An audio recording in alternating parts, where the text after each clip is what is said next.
Here's how most of California's elementary and secondary educators spent their summers vacations. Worrying that is about how to implement the voter-mandated and the state's bilingual education program, a philosophical sea change for the nation's most ethnically diverse state.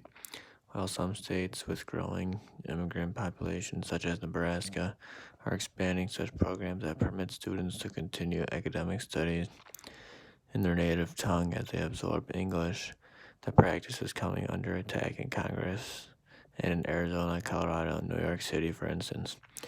Both critics and advocates will be watching California to see if their performance under change bolsters or undermines their arguments. Now at the start of the semester, most California schools, just weeks away, with some students already back in class, it's time for decisions.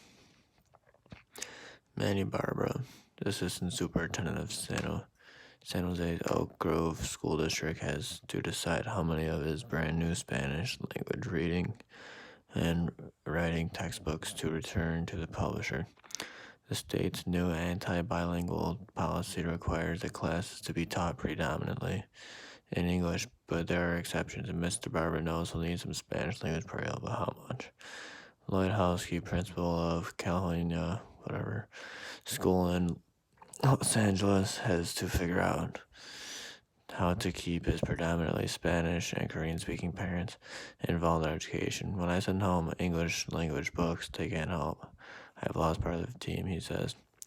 Sonia Hernandez, deputy superintendent of California Department of Education, has to write emergency guidelines for state educators who may have to walk the fine line between classroom needs and potential lawsuits by eagle-eyed bilingual education critics who carry the divisive June ballot in nascent victory.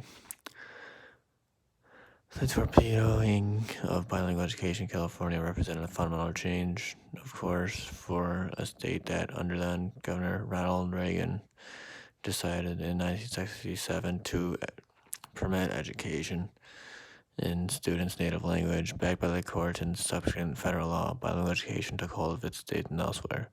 The critics have argued student achievement and foundered under the practice. Californians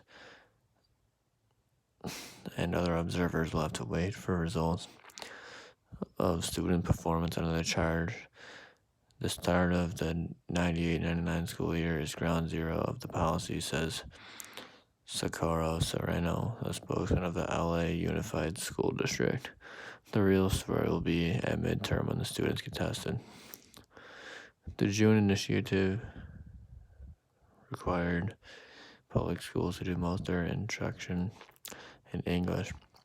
The students with limited English proficiency can be put in intensive English immersion class for a year, but must be moved to classes taught by primarily English. Previously, many schools allowed students to enroll in multi-year bilingual program that drew heavily on native tongue material.